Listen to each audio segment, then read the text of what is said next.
Welcome to the Carleena Show, where ordinary people share their hero's journey.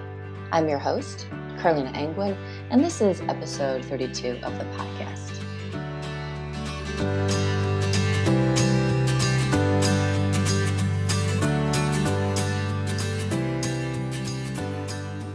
My guest today, Jaya, takes us through her journey, which began as a child in communist Hungary in the 1950s. After the Hungarian Uprising in 1956, Jaya's father fled to Canada in hopes the family would reunite with him soon. 10 years later, Jaya followed his footsteps and traveled to Canada alone to reunite with her father, a decision she would regret moments after arriving. Flash forward many years, Jaya encountered guides and healers who helped her find peace and healing. She became a spiritual counselor, and her unique business has been helping people change their lives for over 20 years now. You can visit the Carleena Show website at carleena.net to learn more about Jaya and link to the show notes. From there, you can find past episodes, connect on social media, and sign up for the mailing list. And thank you, Stephen Lorca, for video editing and production. And now I bring you Jaya Friesen. So tell me a little bit about your childhood, about your family, and the place where you grew up. Well, my father and mother. There was a. If I want to really start, then I will start at the time that mother had been separated for 3 times from my father. This was a huge love story between them. And I have a brother who is 2.5 years older. I had a brother who is 2.5 years was older than myself. And so I wasn't supposed to be coming. So my grandmother had arranged it for my mother to have an abortion when she was 5 months pregnant. Mm-hmm. But what happened is that my father, who wasn't really sure that he was my father, has arrived to the hospital because my grandfather has agreed and threatened the doctor that if this child will be aborted, then he will not be a doctor any longer. Mm-hmm. And that is a significant. The reason I'm saying that for me it was significant because I noticed that somehow I felt differently than how usually people feel about this. I felt actually wanted by my father, and I actually felt that this was an important experience in my life that I actually wanted to be deeply, very much to come. My father apparently dreamed 3 days before I was born that, and I was born in December, and apparently that I had 3 names, Erzsébet, Anna, Maria, and he told my mother that it was a girl. And the significance of this to me also that all of the 3 names has to do with Jesus. Even though I'm not religious, I'm actually universal. So I thought that was sort of funny that he dreamed that these religious names, as Jesus' mother and Jesus' aunt. And so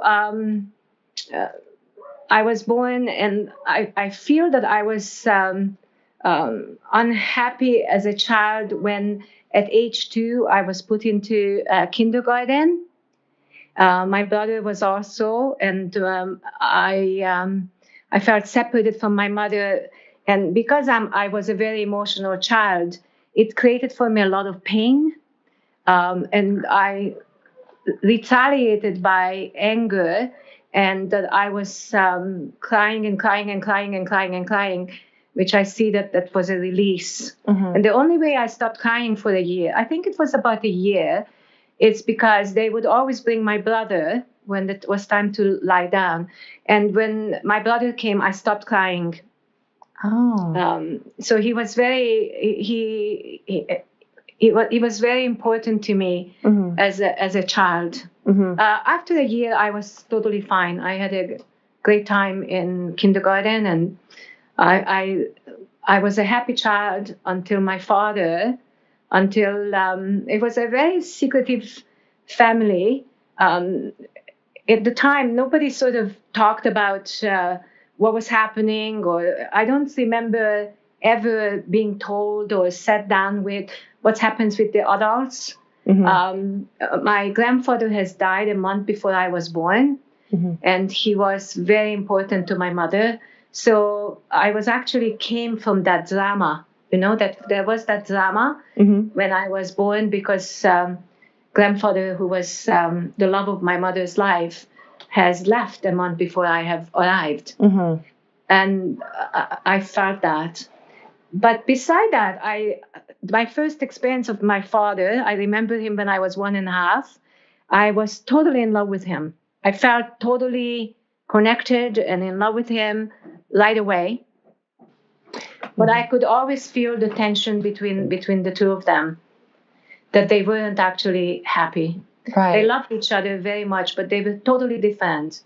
My mother was a person who spoke 5 languages. My grandfather spoke 9. Were they from Hungary as well, or did they travel from outside of Hungary? No, they were all Hungarians. Okay, and they spoke 5 languages, or my mother did. My mother spoke 5 languages. My grandfather spoke 9, and fluently. That was his work. He actually worked on a boat going from Budapest to Florence, and back and forth, and that's how he earned his living, is through languages. Wow. Yeah, he was very intelligent. It's very true. My grandmother, who, when I was 2 years old, when I remember first to meet, I was incredibly afraid of her. It was quite a deep karma, and I was instantly afraid, and I never wanted to be with her. But actually, it happened to be in my childhood that I ended up with her until I left Canada. So I remember that there was a lot of warring in Hungary in '56. There was lots of noise and gunshots and upheaval in Budapest. And so I didn't know what happens. I just remember my father, who I adored, one day put a packsack on, and I didn't know that they have agreed, my mother and my father, that he will go first. He wanted us to come together, all of us, but my mother talked him out of it and said, "You go first." And the borders were open at the time. The border was open in '56 till '57. And so my father, all I remember, nobody said anything to us that what's happening, but I remember him putting on a packsack, and he started to walk, and my mother was just sobbing. And that was in 1956. I was 1957. Did he tell you why he wanted to leave? No, nobody said anything. That's my only memory, is that my mother sobbing, and I'm holding my mother, and I felt like I was the mother and she was the child. No, there wasn't any discussion. It's only later that there was some information of why this has happened, and that my father, it was an opportunity to leave Hungary. There was lots of poverty. That I saw a lot of poverty, and very, very intense times for sure. 56 and 57. Was it? It was a communist. It was country. A communist revolution when I remember watching the Russian tanks coming in. I was on the top of my father's shoulders, and I remember they were yelling. Everybody was yelling. There were it seemed to me, 100,000 people. And that's my memory. My memory is this intensity and lots of gunshots and lots of noise. That's what the child within me have seen, right? How old were you then? I wasn't yet 7. And so father left, and that created a huge pain. Perhaps it's because it wasn't discussed, that there wasn't truth about it, that I didn't know what happened, or why it happened, or where did he go. But I remember stubbornly I suffered for about 10 years.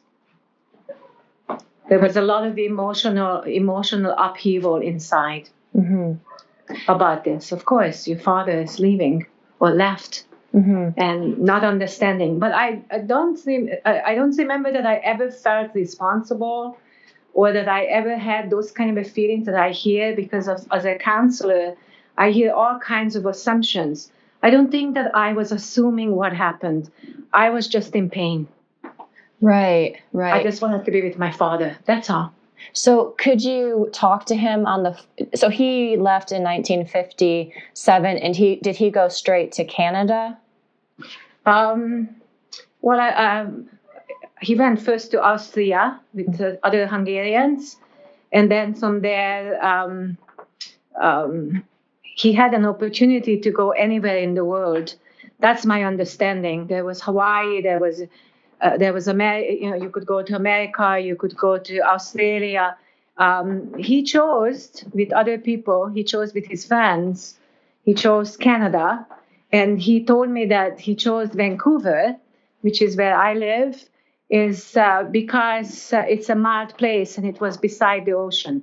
That was his choice, rather than going to Edmonton or Calgary or other places. But this is the place he chose. And could you talk to him on the telephone while he... No, we had no telephone. No, I never talked to him until 10 years later. He sent money to us. I had a grandmother who was always unhappy, my mother's mother. And so she always put him down and always been... but I never believed that. It wasn't like that. I always thought that she was an unhappy woman with lots of emotions. And later I found out why. But my father have sent... I heard that he lived with a family in Vancouver, and these people had 10 children. And so he had a lot of children around him. And I can imagine that had to be healing, because I know that it was a great pain for him. He left his daughter. I believed I was his daughter. And he also left his son. And his son was almost 9. And it was a devastating effect on my brother. Yeah. It's to the day until he died, he was devastated by this experience, for sure. Yeah, I can imagine. So it was 10 years later that you made the journey? Well, I made the journey. That's a karmic journey, because my father sent 3 times to the government $3,000. Each time it costed $3,000. And the government, of course, said that nobody is allowed to go out at the time. So it was sort of a miracle. I insisted that I wanted to go, even though my mother begged not to. And we moved in Budapest to a place where we lived with my grandmother and with my brother. And so I insisted. There was insistence within that I'm going and I'm going to be with my father. This I regretted later on, but at the time I didn't know.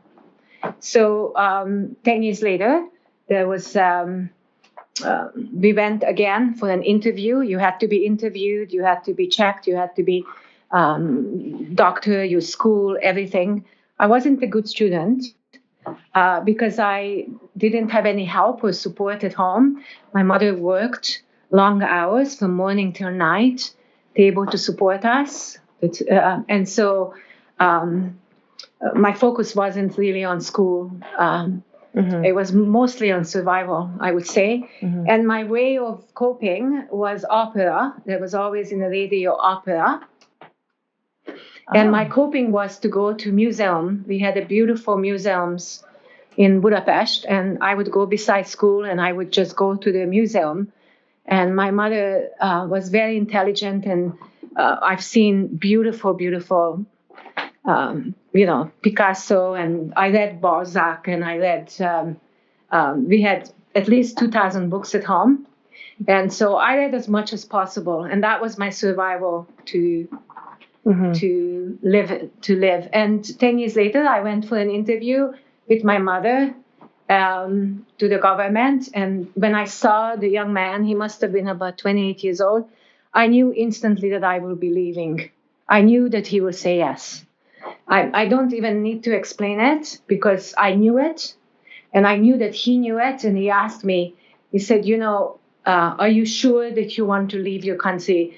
Because you will have to sign a paper that you're not Hungarian, that you're leaving. And are you sure that you want to have this experience? And there was no hesitation. I wanted to see my father, and I said yes. And so the door was open at that moment, and I knew it. And in November 1966, November the 16th, I was leaving. And you said that you later regretted it? Yes, I regretted it because, of course, I was a child. I was just almost 16 years old. And I didn't know the circumstances, what happened here for my father.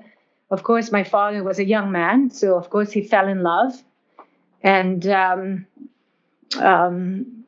when he saw that my mother had no intention actually to come after him, he was involved with this young woman, and he asked her to marry her or live with her, and she said no. And so my father then made an effort to commit suicide. He hanged himself. Oh, wow. And he was in coma for 59 days, as far as I remember the story. But I didn't know that, and nor did my mother. And his mother, of course, who was devastated. Nobody knew that he tried to commit suicide. Everybody knew that he was in a hospital. Right? Nobody explained, of course. Right. There was nobody to explain. So I didn't know that he actually hurted his brain, not the part of the brain that is logical. He was perfectly capable of counting. He was a accountant, sort of. And he was totally capable of doing all of those things. But emotionally, he was damaged. Did this happen before you came over? Yes, okay. Of course. Okay. Yeah, I didn't know that. So when I came, and I arrived after 5 airplanes because there was a strike in Toronto. So this huge journey, I've never been on an airplane before. I was by myself, so it was a huge journey. But when I saw my father, I knew instantly by being with him that after 15 minutes that this wasn't the man that I remembered. And of course he wasn't, right? I mean, he had 10 years or more experience. But I knew as a little child that this is not the person who I was craving for or be with him. Because when I was a child, he was very affectionate with me. Not much with my brother, but he was with me. He carried me. Every Sunday we went up into the small mountain, which was only 510 meter. So he would take us. But this wasn't, he was not my father the way I knew him. Wow. And did you have other family members in Vancouver, or was it just your father? Just my father. Okay. Yeah, it was quite a dramatic change. Yeah, and so it was sort of coming from fire to fire. I just walked into it by choice, obviously. I walked into an experience that I did not know. And when I lived with him, actually a short time, because I ran away 3 times, 4 o'clock in the morning, walking with my little bag, because I was afraid of him. Now, it's not that he deliberately harmed me. It's just that he was a stranger. Right. So you were 16 when you came over? Yeah, I was 16. What he offered in that moment, what he offered me is I could feel that he was. I could feel that how uncomfortable he was. He was with a girlfriend who had 2 sons, and we went right away to visit. And at least there was a woman there. I connected with the woman that he saw, that he was seeing, and he wasn't in love with her, but she was his lover. And so I connected with her because I needed a mother. Right. And so he then married her, and then they spent a lot of time drinking and quite abusive to each other. Mm-hmm. And so I went to school, Kitsilano, and I went for 6 months for New Canadian class to learn English. My father was very strict. He treated me like a 6-year-old because that's what he remembered. Mm-hmm. In another hand, what he offered there was a Hungarian community, and he was quite religious, not in a sense that he was pushing it down on my throat, but he went every Sunday with his wife. And of course, I was supposed to, I was come, but I've never felt, I always loved architecture of churches and temples, but I've never really felt that it was real to me, what they were saying. I didn't believe that you were a sinner, and I didn't believe those things. It didn't feel true to me. Mm-hmm. Did you go to church when you lived in Hungary?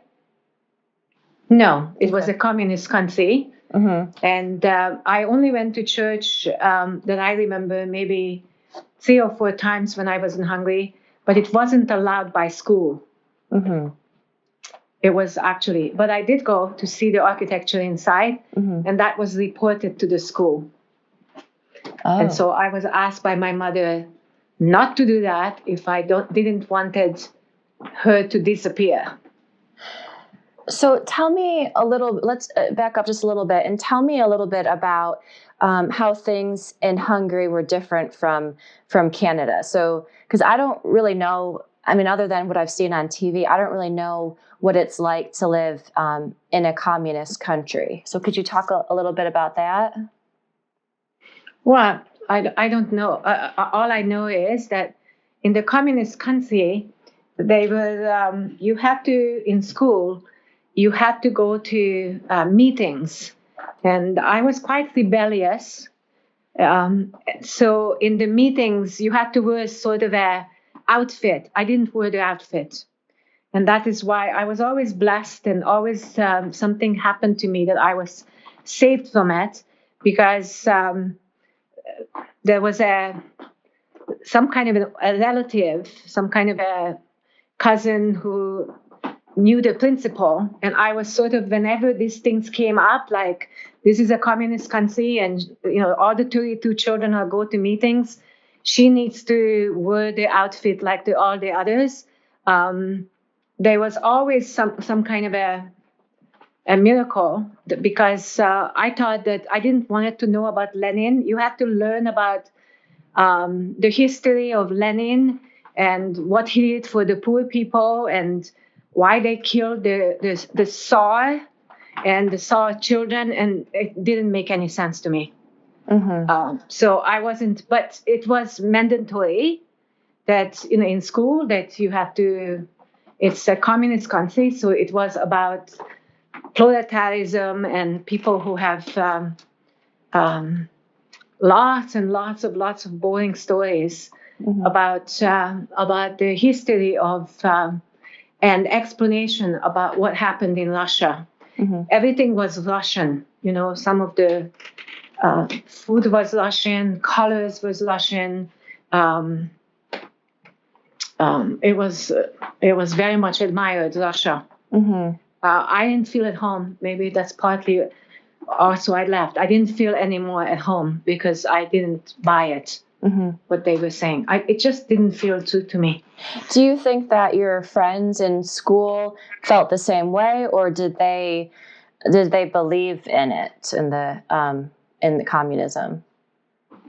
I didn't have very much friends in school because I had my grandmother was an alcoholic for 3 years.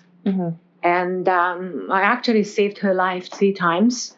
I went home because I heard inside. I had some psychic experiences to go home, and she was in the bathtub. The water was filling up. Another time it was gas. And I just arrived, and I think if I wouldn't have been home 5 minutes, then I think she would have died.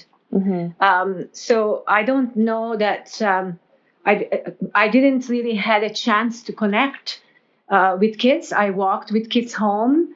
I felt a lot of emotions with, there were boys, and the one thing I had is I had a good voice, and I had a famous teacher, Andor Ilona. Her name was Andor Ilona. She was quite famous. She was the student of Kodai. And so I had a good voice. So I made some money by going to the radio and singing with other children. I didn't ever discuss communism with any child. I do know this, that every year as we went to school, all the children had to attend to the meetings, and they did. Now, how they felt about it, I've never asked. Yeah. And did you know much about the outside world? Were you familiar with Canada? Oh, no. I only heard the word Canada. No, I was familiar with Budapest. I had grandparents from my mother and father, who lived in Buda, which is the other side of Budapest, and we lived in Pest. And I went to Buda every week for Sunday lunch, and that was an oasis for me. So, yeah, go ahead. So when you arrived in Canada, how did you feel at first? Did it feel very different from Hungary? Oh, totally. It's every country has an energy, and when I came to Canada, Canada was a totally opposite of the experience that I had as a child. So give me a few examples, or kind of explain what you mean by that. Well, girls were wearing makeup. They were having sex. In Hungary at the time, nobody spoke about sex. There were parties at age 15 in the classroom in Kitsilano. All the girls on Friday, Saturday were free to go to parties and drink. I wasn't ever allowed to. I had to be in my house, even though I had a boyfriend, but I've never been allowed after 8 o'clock. This was freedom, but not in my house with my father. But I could see I didn't like the food because Hungarian food is very different from Canadian food. I was quite stubborn. I learned as a child to survive, and the survival technique that I had, it was stubbornness. And so that's what kept me able to live and say no to things. And so here, you could see it on the kids and in Kitsilano school that teachers were so much more open. So it's a completely different way of people thinking, of course. There was a lot of freedom that wasn't in Hungary, but I did not know anything about freedom. So I would have, and I do say this with total sincerity, that if I could have walked back from here to Budapest after 2 days that I was in Canada, I would have done it. Yeah, we didn't have seafood and we didn't have pizza. I've never eaten in Hungary pizza. I've never eaten seafood. We had chicken soup and we had goulash and we had completely different, we had fresh pogacha and things that none of that existed here. And so anything that was familiar, that was taken away from me. No, it wasn't taken away. I left it. Right?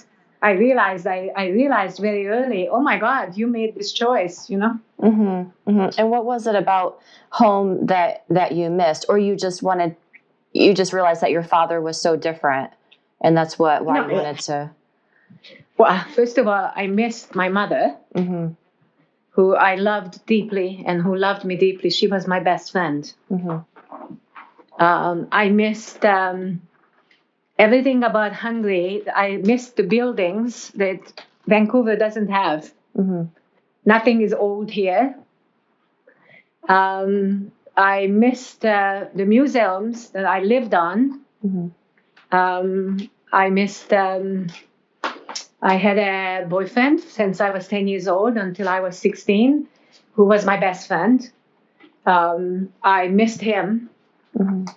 And I missed food, anything that was familiar. I missed everything that was familiar, and there was nothing familiar here. Did you have other family members come over to Canada after you arrived there? No, not for 15 years. Okay. No, my mother came after I was married. I left home and from school at Kitsilano, I made some friends here in Kitsilano school, Hungarian, 3 Hungarian girls, and they had boyfriends, of course, and they went out and they had makeup, and I wanted to run away from home, so I met I actually was quite loved. My father offered this. There was a Hungarian community, and they always had balls. And so my father brought me, through the help of his wife, some clothes. I was quite skinny. And so she brought me clothes. And so we went, just as I arrived here in November. By December, the New Year, I was in a ball, which of course I've never seen a ball in Hungary. And so here was a Hungarian community, and there was a young boy, Elamir, and it took 6 months, but we fell in love. But because he was a very happy person, he had a beautiful family, and he had 6 brothers. He had brothers and sisters, and he was going to be a policeman. But years later, he told me that he knew that because I was so unhappy at home and I was so shut down, that I couldn't wait for 2 years, which case he would have been a policeman, and I could have apparently married him. But I didn't wait for that. I was very impulsive and very shut down and very desperate. It's a survival. That I met somebody, and in 2 months I was pregnant. And I went to work for an old folks home. I think I only worked there for 2 months. This was a Hungarian old folks home where people, there were 15 old people who were there. And I watched these people fairly abused, in the food and the way they were treated. And so when I got pregnant, it was the way they end, because my mother-in-law, who became my mother-in-law, said that we should have an abortion. And of course, as a 17-year-old child, I would have followed that. But luckily for my oldest son, who is a beautiful, beautiful person, lucky for him, 2 days before that would have happened, the doctor was caught and that didn't happen. And so I had my child by the age of 18. Oh. So how many children do you have? I have 3 children. I had 1 child who died. Okay. Did you want to talk about that at all, or no? Absolutely. Okay. It's not a secret. Mm-hmm. Right. Yeah, I had my first son, Attila, and then here goes how life works. I took pills. Of course, my husband, who was a young, beautiful-looking young man, but actually just as damaged. I mean, I don't believe that people are ever broken, but I do see that unless they take responsibility for their life and they know how to choose love, they actually feel damaged. And I was damaged, so I chose somebody. I left LMA without a word, and I'm not proud of that, but that's how damaged that I felt. And I went with somebody because it was easier, and he was damaged. So I chose the perfect person to live with, who is, of course, was just as emotionally hurt as I was. He was also he's Hungarian. And they lived in Brazil for 10 years after they left Hungary at 56. And then they came to Vancouver, and this is where I met him. And I was 17 and he was 21. And so our second child was born when, even though I took the pill, he was born. He wanted to come. And he lived for 6 months. 2 days before 7 months, I found him in the crib. He died in the crib. Oh, wow. I'm sorry. Yeah. Well, it's part of life that sometimes that's very dramatic experiences can happen. And this was probably the continuation of what I have created. I see it now that in a childhood and even as a young woman, I could have made very different choices, but I didn't know how. I just followed survival. And so this was one of those incredible deep experience for me that he left, the baby has left, and I had this feeling as the day that he left. I had very spiritual experiences. First of all, I knew it 2 weeks before my baby died. I had a feeling which I said to my mother-in-law. I said, somebody is going to die. I don't know who it is, but I do know that they will. I feel it. I feel death. But I, of course, as a mother, you would never think it's your child. And so, by the time it happened, maybe that's exactly, I suppose on some level I was, I could live it through.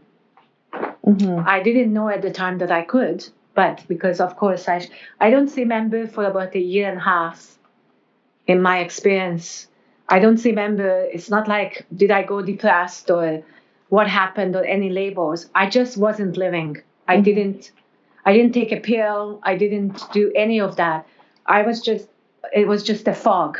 I just escaped to a fog. That's what I remember. And you had another, so your other son was 1 at this time when this happened? He was 20 months old. Attila was 20 months old. Okay. And at what point did you start your work as a spiritual counselor? Did that come later? Oh, yeah. Yes, of course that came later. That came with called Awakening.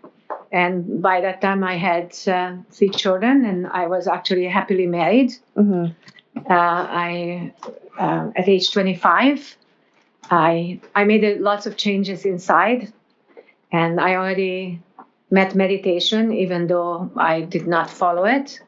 But I fell in love, and Barry fell in love, and I believe it's the first time in my life that I experienced that I felt home, inside and outside, and my experience was that at age 30, I was just watching TV, and I had a 1.5-year-old child, and suddenly I had a shift. And I don't know how to say it, but that's exactly what happened. It was like something shifted for me in a way that everything slowed down, and it was very scary.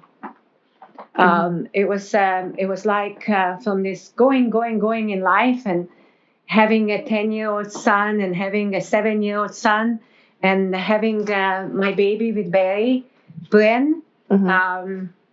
I'm just watching TV. I'm happy. I have whatever. And suddenly there is a shift that it felt to me like from one moment 100% energy to a 5% energy. And so I could feel it energetically in my. And so I went, of course, I didn't know what it was. So I went to the doctor, and this is what the doctor said. This is why you have to be very careful of suggestions, what people say, because they are suggestions. And she said these words. She said, you have a kind of a flu that people commit suicide. Oh, wow. Some kind of a Russian flu or Spanish flu or some kind of a flu. And I had no idea what that meant, except that is what pushed me inward. And that moment when she said that, I thought, if I would be willing to commit suicide, then I must be willing to harm somebody, because I am not aware of it, and I'm not going to harm anybody in this lifetime. So I shut down right away. I shut down. I went home and I shut down. And she said, just go home and rest. There is no medicine for this.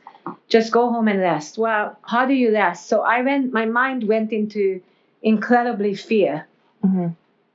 And the fear was so intense that the days were like eternity, and the nights were even more eternity. And but somehow I knew inside, in a short version, it lasted 3 months until I couldn't stand it anymore, and I could see that my husband, who had no idea what happened to me and who loved me, and I could see that the doctor didn't know what happened to me, because actually she had not a clue what was happening inside. And so may it be a flu or whatever it was, I could see that I couldn't function. I wasn't able to function because I was in fear. But I had an amazing opportunity. I started to recognize how the mind works. Because if you're not present in life, then you're always in the past, in fear or judging it, or you're always in the future. And you're always afraid of the future. So I didn't know that this was an opportunity. I just thought I was in hell. But at one day, after 3 months, I said to myself, I got to ask for some help. And the only person I could trust in that moment, and the reason I shut down so that I wouldn't hurt anybody, and so because I thought maybe I'm going insane. And so in that moment, I remembered that once I volunteered to the crisis center, and there was somebody who taught us how to deal with the phone. And he was a teacher, and I really liked him. I knew that there was something spiritual about him, and that's something he understood. So I decided to go and see him. And so I got in a taxi, and the taxi, his name is Michael Dunlop, bless him wherever he is. And I sat in the taxi, and he said, where do you want to go? I said, I want to go to the spiritual. I want to go to the crisis center. He said, oh, I used to work there. And I said, so do I. And he said, I left it. And I said, so did I. This is word by word how the conversation went. And he said, I found something much better. And I said, really? What's that?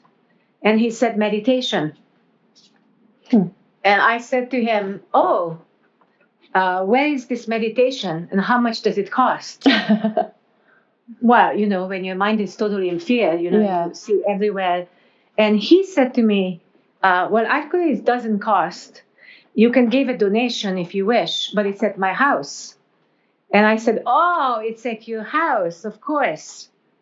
And he stopped the taxi and he said, I have a 6-month-old baby and I have a beautiful wife.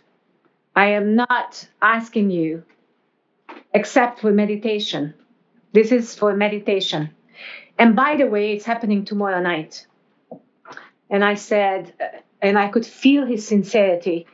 And I said, where is it? And then I lived on 16th Avenue in Vancouver. And he said, it was like, I don't know, 25 minutes away from me. And it was called Siddha Yoga. And this was, his wife was Indian. He had this room, like a healing room, like I have. And that's where the meditation was. And so I suspect if he would have said that it's going to happen in a week, I wouldn't have gone. Mm-hmm. But because it was next day, because it was arranged by my soul to be next day, I went. Mm-hmm. And all I remember from this is that it was the simplest meditation that I could start with. Because on the wall, it said, Om Namah Shivaya, mm-hmm. which means I respect my inner self. Mm-hmm. And they said, and all it was is somebody stood up and said some words about what their experience was for 5 minutes. Mm-hmm. And then they turned off the light and they meditated for 20 minutes. And then you had some tea and you went home. And I thought, whoa. But it's the first time in 3 months that I had peace. Mm-hmm. And in that 5 minutes, it was for about 5 minutes, the mind stopped chattering. I wasn't afraid. I wasn't in the future. I didn't thought I'm going to hurt somebody. And so in that peace, I went, I'm home. I don't know who these people are. I don't know who is Baba Muktananda, a guru, but I know that I'm in peace. This is where I have to come back. Mm-hmm. That's how spirituality started. Wow. Yes. It was a wow. So when did you start counseling other people? Well, that happened much longer than that, much later than that. I actually had no idea that I will be apparently a spiritual teacher. Mm-hmm. But I went for 5 years to meditate with Baba Muktananda. He was my guru. And he taught me how to go inward. And he taught me how to love yourself. And also, what happened is that right at this meditation place, at the center, in the second floor, when I walked the second row, as everybody was sitting, I saw a man who was the only man who sat in perfect position, meditation position. Nobody else did. Mm-hmm. And so somebody said to me, that's Dr. Pilar. And Dr. Pilar had the same name as my best friend in Canada, whose name was Pilar. Mm-hmm. So I walked over to Dr. Pilar and I said to him, I'm so tired and sick of doctors who make some sort of words that are so powerful to harmful. Are you a good doctor? I hear that you have the same name as my friend. And he said, why don't you come and see me? Mm-hmm. And I didn't know, because through the flu or my awakening, which of course everything needed to slow down, but I didn't know that. Mm-hmm. Actually, I became allergic. And because I started to spin wool, I was totally allergic to wool. Mm-hmm. And so he was the perfect doctor. And so 6 months later, I could feel my soul is leaving my body, because the body was so, you can't stay in this kind of a fear for a very, very long time. Mm-hmm. The immune system will drop and you will I started to feel what death is. Mm-hmm. I started to feel something leaving. And in that moment, I heard inside, go and call Dr. Pilar. And by that time, I was meditating for 6 months. Mm-hmm. And so I went and I called Dr. Pilar office, who was actually 5 blocks from me. And the woman started to laugh when I said that I need to see him today. She said, he's booked for 3 months. But I heard inside, don't put the phone down. Mm-hmm. And so I didn't put the phone down. I said, I need to see him, and I need to see him today. And as it happened to be in life, like that's my grace, he walked by the phone and he said, who is it? And she said, it's a woman who is insisting to see you. And he asked me, he said to her, ask her, how does she know me? And I said, we have the same guru. And he said, get in a cab and come and see me. Wow. And that was the beginning of my healing physically. And when I saw him, he was the doctor actually in India of Baba Muktananda. And when I saw him, the first words he said to me, first of all, he knew my name, my Hungarian name, when he looked down, because I wasn't Jaya yet. I didn't ask Baba for a name yet.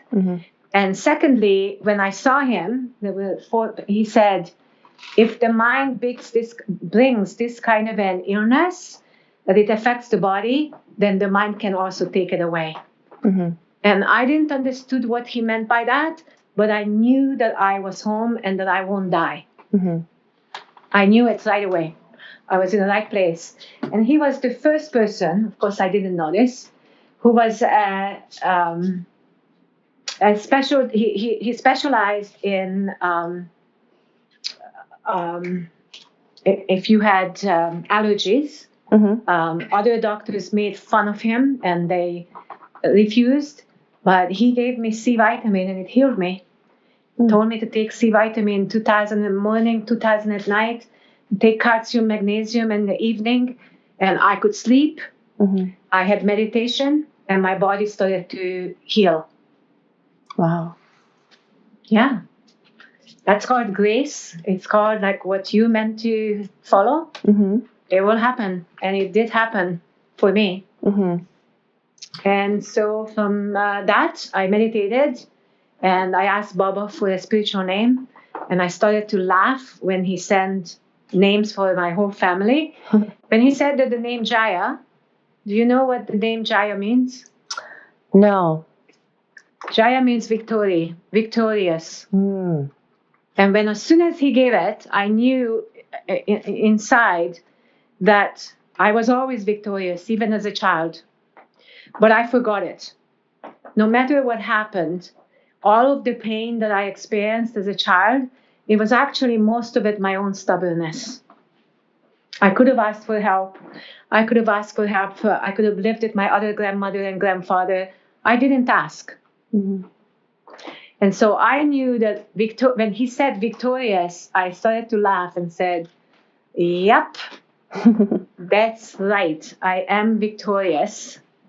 And that I forgot that. And that's why he gave me that name. And he gave to my family members, for Attila, that he's a well-being. It's Sanskrit, it means Kshema, means a well-being. And for Troy, he gave Chetan, which means consciousness. And for Bryn, he gave Sahadeva, which also means a part of consciousness. And he gave a name to Barry, which meant the most beautiful. So we had names, and I asked my doctor, Saul Pilar, if I could tell somebody how awfully thoughts that I had. And he said, I will send you to a doctor who is he's not a normal doctor. His name is Dr. Ryder. And I saw him for 1 hour. And when I told him the story of my thoughts, he said to me, anybody who goes mad doesn't know that they are going mad. So you weren't going mad.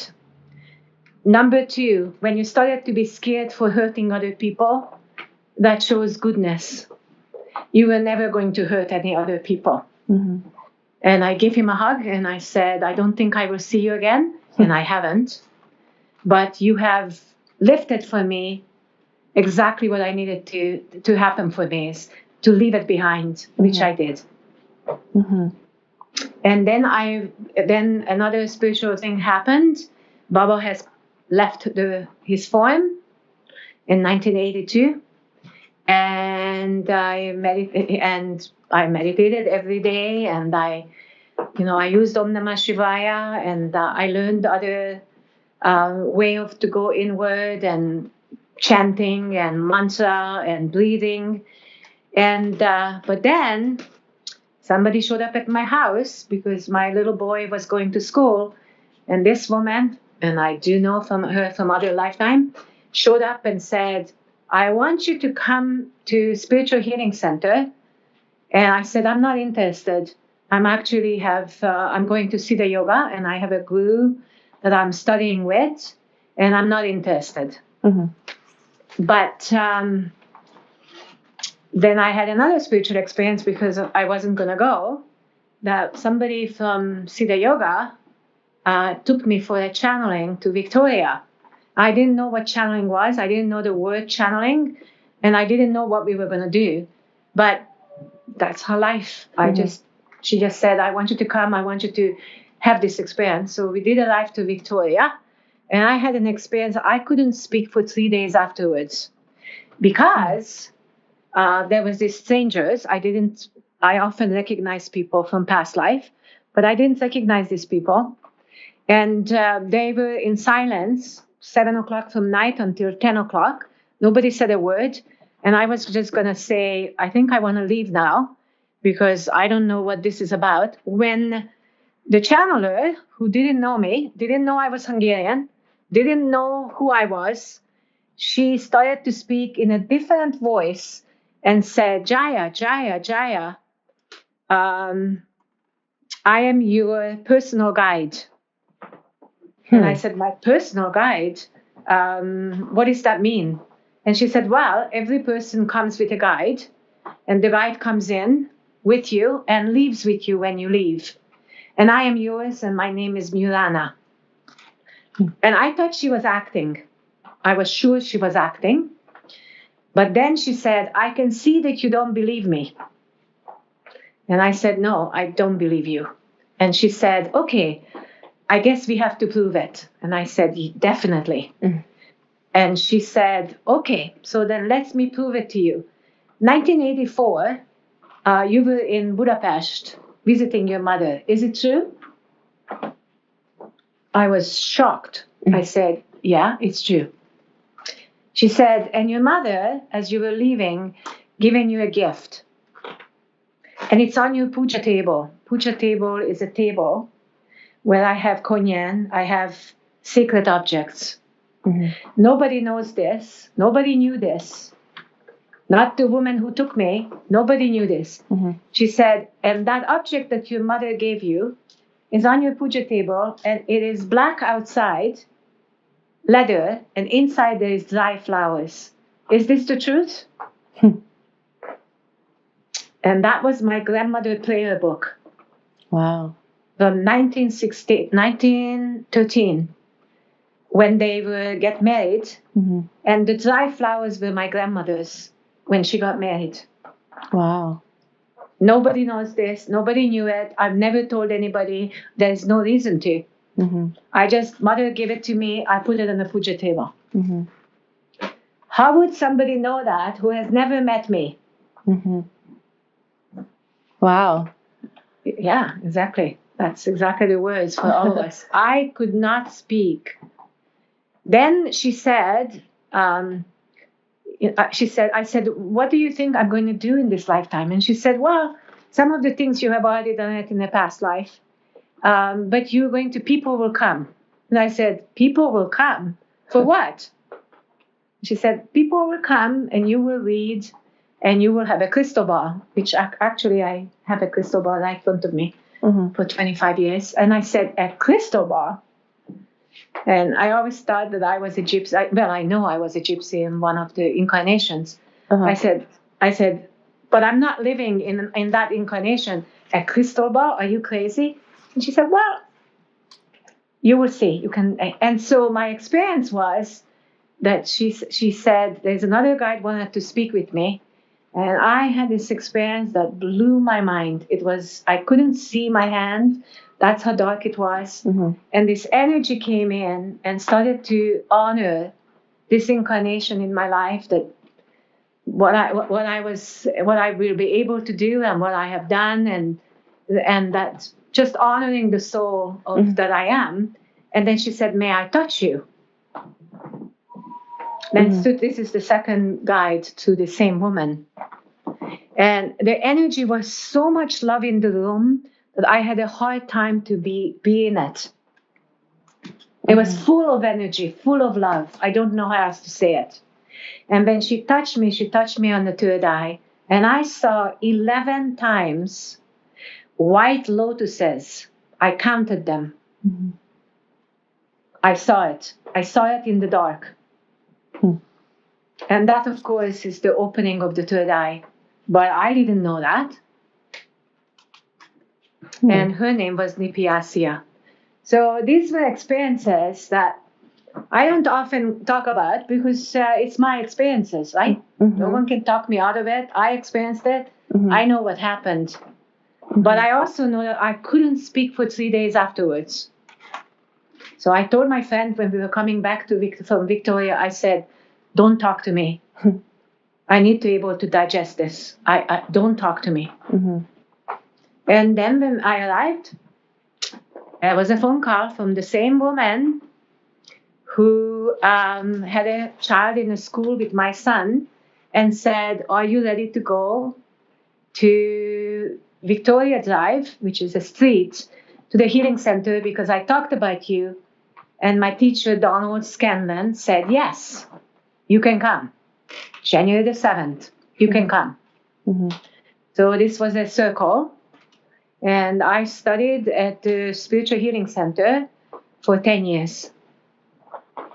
I went every week, every Monday. I never missed it.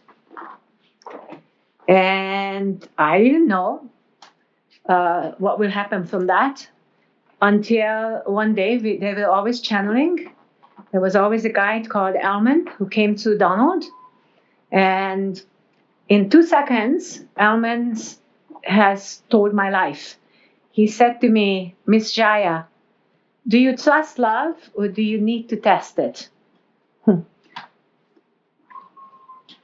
And that is a very powerful statement. It showed survival and how to get out of survival.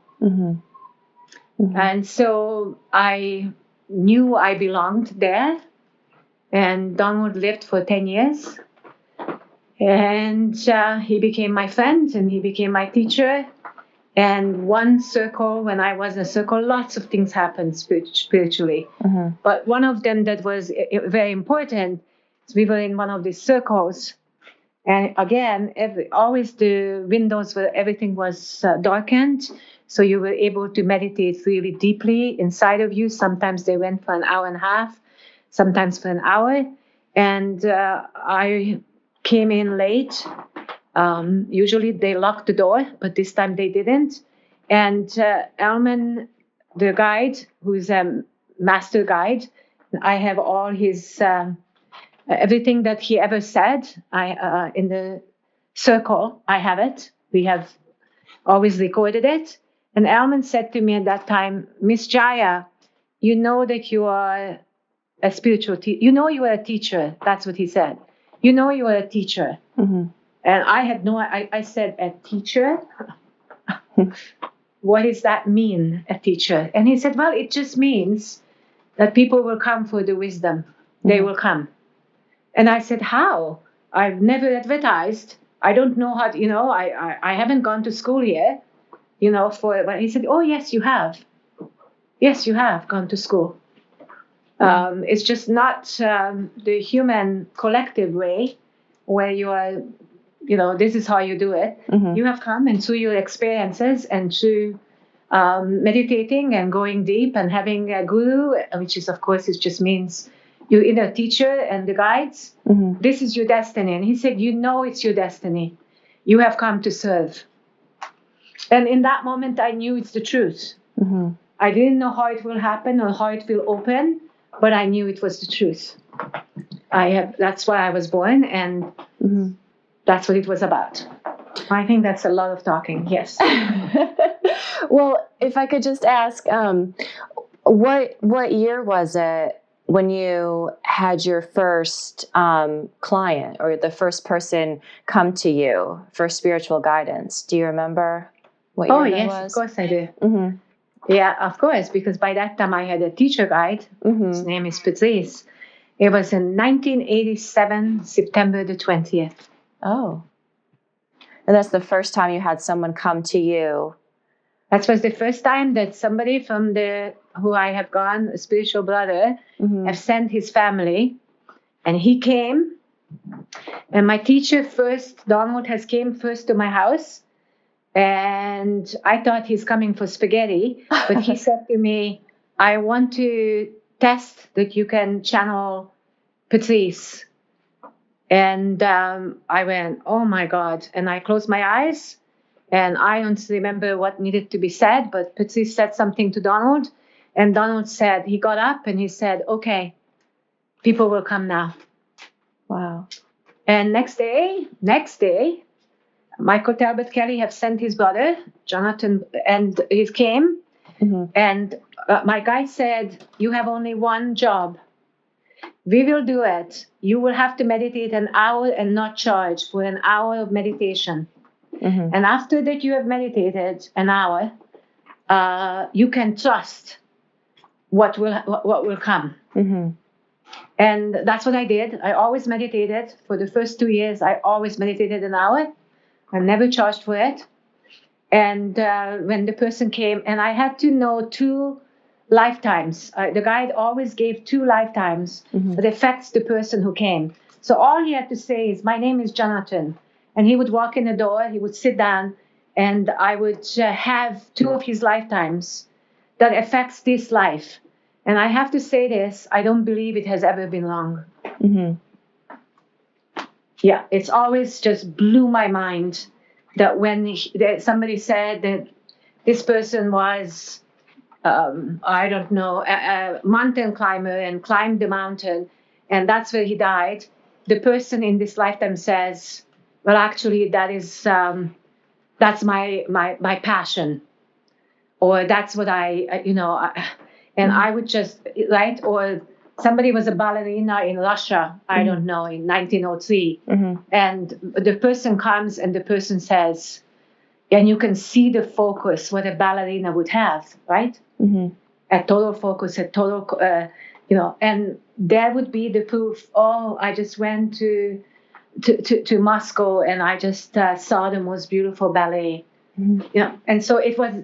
You always had the confirmation that after the meditation, that the information that was coming through. And of course, I was learning. Right? It wasn't like, I'm not doing the same thing as I did 25 years ago. Mm-hmm. Mm-hmm. And you were channeling.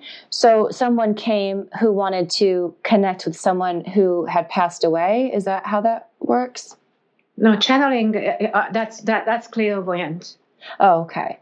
Yeah, could you tell me a little bit about what you did, just so I understand. Well, actually, it's counseling, and what I made a deal with my guides. Mm-hmm. My deal was that I will speak on my own voice, and I will do what they ask, and they will do the work, which is exactly what they said 29 years ago, June the 15th. They said, start a class, practical spirituality, and we will do it. You will just have to meditate.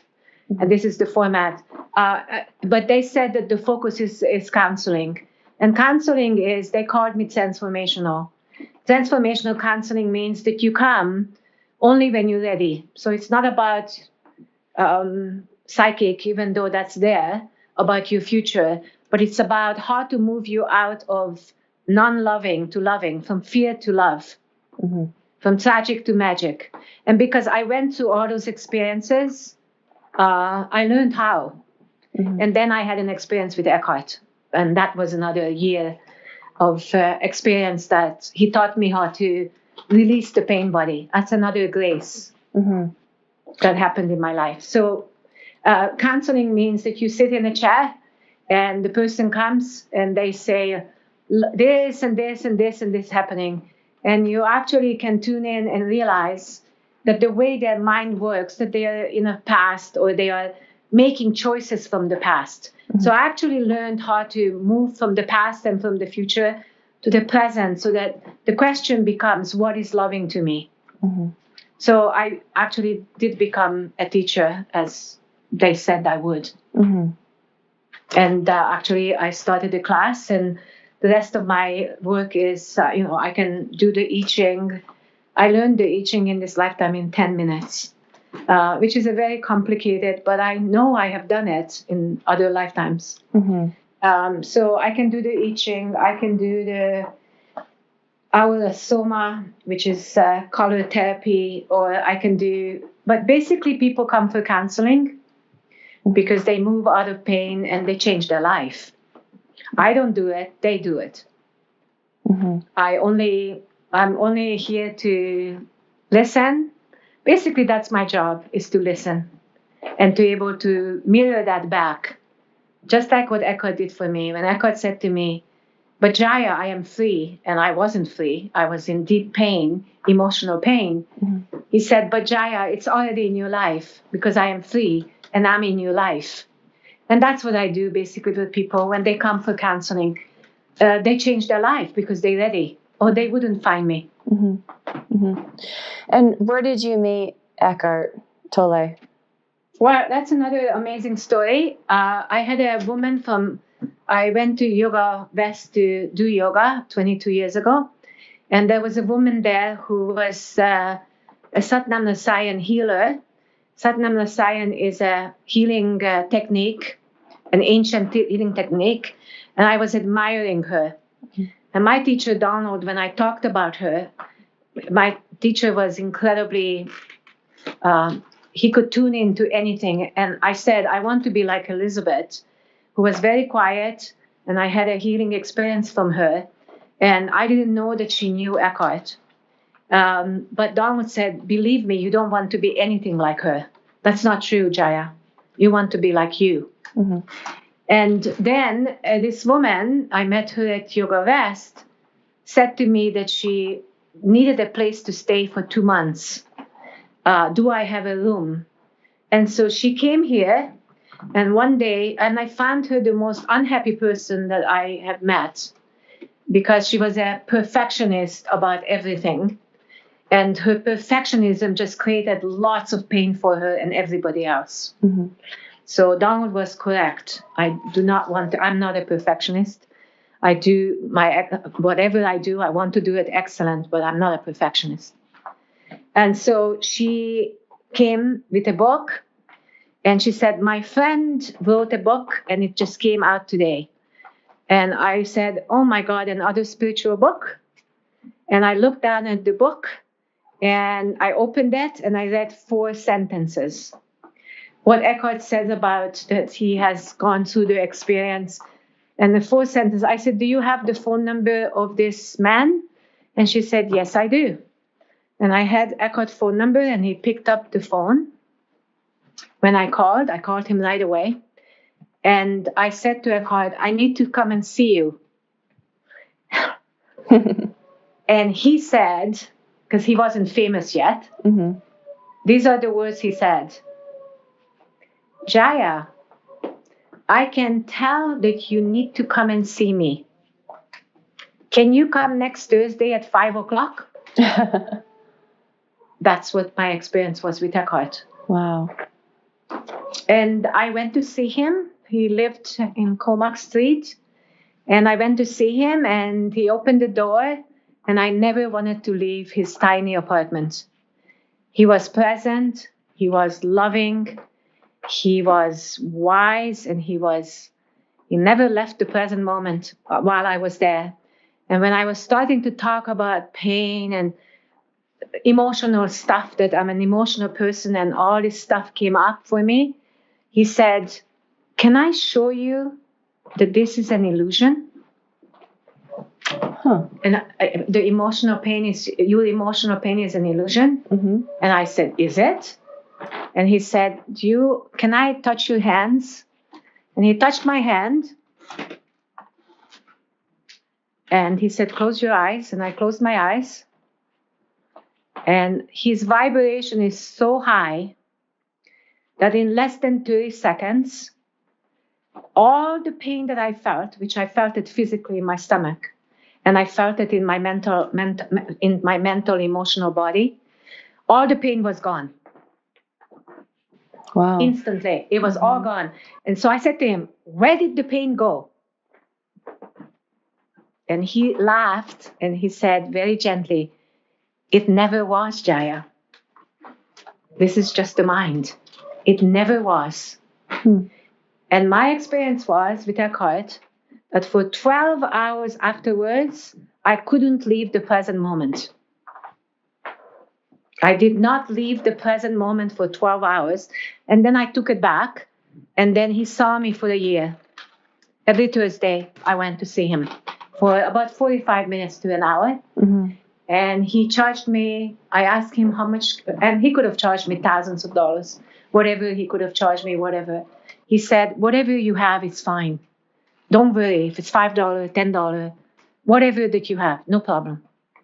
Wow. So I saw him, my grace. That's why I afterwards I studied with him and I went to his living room and after when he got married. But I have never, I'm forever grateful. I'm forever grateful. Wow. What he gave me, and he said, you will give this to other people. And I have. It's true. So it was my karma. And you met him before you started, or before you became a spiritual counselor for others? No, I was already spiritual. I was already counseling. Oh, okay. Yeah. Wow. Yeah. No. Yeah. Okay. So what else is important to share? I know we've gone over the hour a little bit, but is there anything else that you wanted to talk about before I let you go?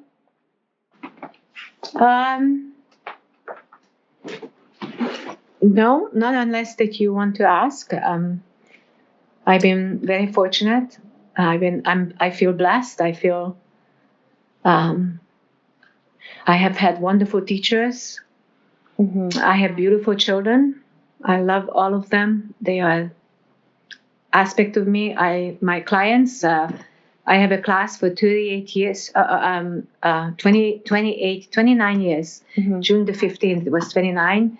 Practical spirituality, and people come. I thought it was for eight weeks, but actually it went on this long. And so, services is what's most important here in this life. And I've been blessed. I have wonderful friends, and I traveled and I have seen places. I don't know if there's anything else that, unless you come up with something you would like to ask. Yeah. Did you say that you went back to Hungary to see your mother? Many times. Okay. Before she died, of course. Okay. And was it still a communist country when you went back? No. Hungary totally changed. I was there 2 years ago as well, and my brother was dying. And Hungary totally changed. It's more like Paris. It's very beautiful. It's a very beautiful city. And people I'm not into politics. I don't know what politics is. I'm not interested, actually. But it's a totally different energy. And Eckhart told me when I spoke of Hungary, Eckhart, without knowing, he gave me the power of now in Hungarian to give it to my brother, who of course wasn't interested. But Eckhart said that he's going to Hungary. This was like probably 10 years ago, that he was invited to Hungary. And I made this very sarcastic statement. I said, oh, I wonder how many people will show up. And when he came back, to my total surprise, he said that actually over 2,000 people ultimately showed up. Oh, wow. And that's huge. That's like the whole country changed. Because for them to be interested in the power of now or how to live lovingly, it's completely changed. Wow. Yeah. Wow. That's really powerful. So, okay. Well, if people want to reach out to you, what's the best way for them to do that? Well, I have clients that I do through Skype. Oh, okay. Yeah, of course. I mean, I have gone to Los Angeles. I have had students there, and I have people who have finished the classroom and they moved away. So I do work to counseling or any questions. Actually, any question I'm open to answer whatever the question is. If it's about their life, so they can call, they can Skype, they can. Okay. Yeah. And what I'll do is I'll put your website on the episode description so that when people are listening, they can go ahead and click on your website, and that'll take them to your email and telephone number and everything. I think the email has changed. Okay. The email is JAIA Good Karma. So it's JAIA, it's one word, Jaya Good Karma, but it's not JAYA. It's JAIA Good Karma @gmail.com. Because lots of people have sent me messages and they say, oh my God, did you get it? And I have never got it because they sent to another email. And this is the email. This is the correct email at this time. Okay. I can add your email too then so that they can just reach out to you that way. So, okay. Thank you. Yeah. Well, thank you so much. Yes. Well, thank you. I've really enjoyed talking to you, Jaya. You have quite an incredible story. So I feel honored that you shared it with me. Thank you. Thank you very much. I wish you well. And I thank you that you were, I've never done this before. And I totally trusted you because of your voice and the way that you have. And so I thank you very much. I appreciate